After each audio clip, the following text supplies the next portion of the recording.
It's the hottest summer in recorded history. A statement that'll sadly be correct when repeated every year.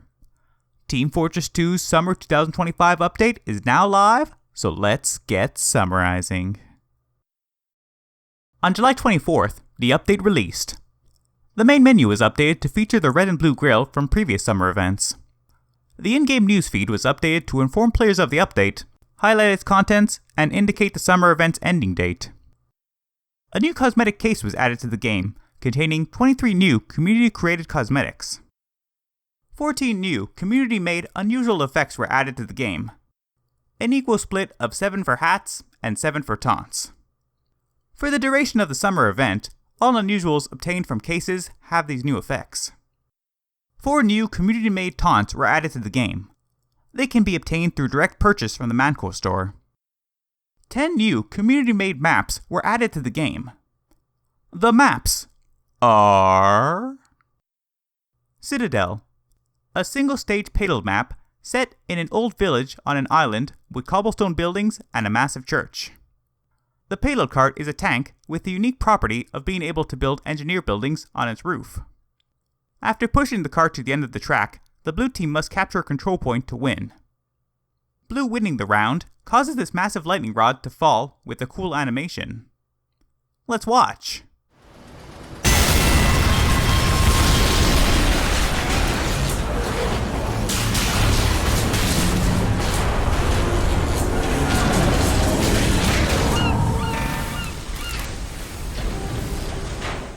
Aquarius, a single-stage payload map set in an underwater base.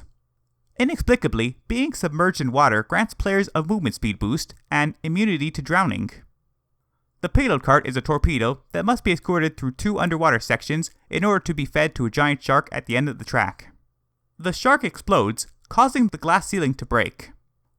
Let's watch.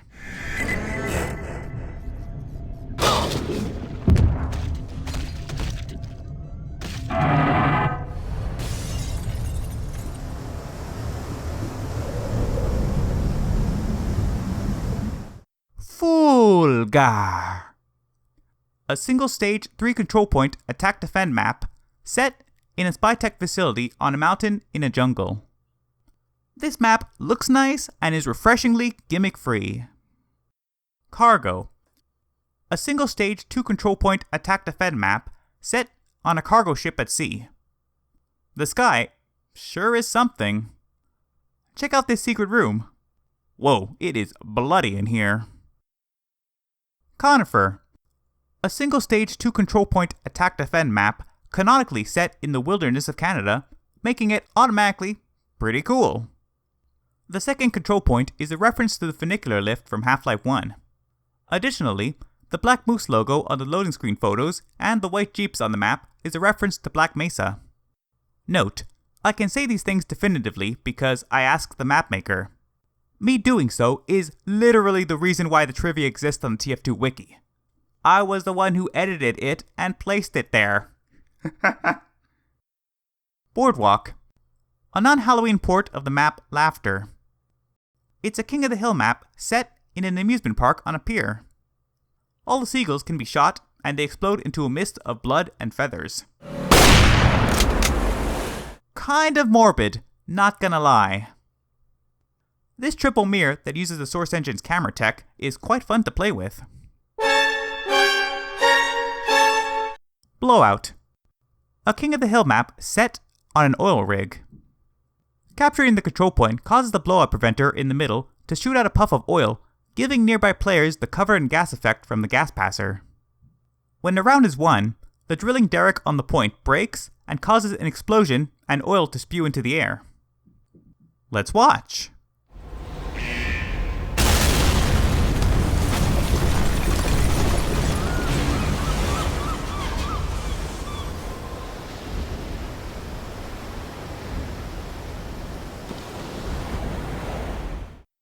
Mannhole, a King of the Hill map set in a city with a conveniently accessible sewer system and an exorbitant amount of trash.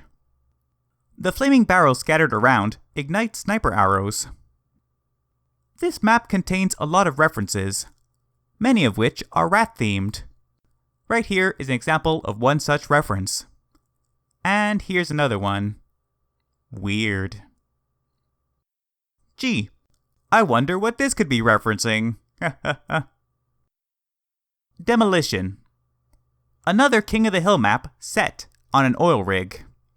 This map is one of the smallest maps in the entire game. To compensate for the size, it uses doors in interesting ways. Multiple one-way doors are used to control the flow of players. Additionally, the team that controls the point gets their main door blocked off, cutting access to a shortcut from spawn to the front lines. And pressure. A Capture the Flag map set in a seafloor base built into underwater caves. Why does this update contain so many places in the ocean? Don't answer that question. This map contains nice minor details, such as security cameras that track enemies, and sirens and lights activating when a team's intelligence is being carried. A special event category was added to the casual matchmaking map selection menu so that players can more easily queue into the new maps. The vs Saxton Hale game mode was updated. It received balance changes and bug fixes. The most notable improvement was to wall climbing. Consecutive wall hits was changed to better preserve momentum. The heavy model was updated with a new bullet Bodygroup. This makes it possible for cosmetics to hide as ammo bandolier. Multiple item tooltips were updated. Most of the changes were centered around making names more consistent and fixing minor grammatical mistakes. The downtime after a match in casual matchmaking was shortened. The window to vote for the next map was decreased from 30 seconds to 15 seconds. The map control point Fortezza was updated. Balance changes were made and the lighting and clipping was improved.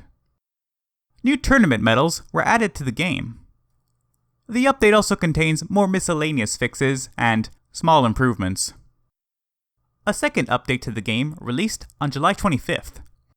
A third update released on July 26th. A fourth on July 30th. A fifth on August 1st. And finally, a sixth on August 5th. These updates contained numerous fixes to the content added in the summer update. Besides fixes for the new maps and cosmetics, here are some notable changes in these updates. More items had their tooltip text changed. Some older heavy cosmetics were updated to utilize the No Ammo Bandolier Bodygroup feature. The map Fortezza was updated multiple times to improve balance, lighting, and clipping issues. Lastly, shout out to my homie Flame and Sarge for getting one of their GitHub fixes implemented. That's awesome. Anyways, that's the Summer 2025 update summarized. Remember, the event is scheduled to conclude on September 16th, 2025. Thanks for watching, and I hope you enjoy some summer fun. Au revoir.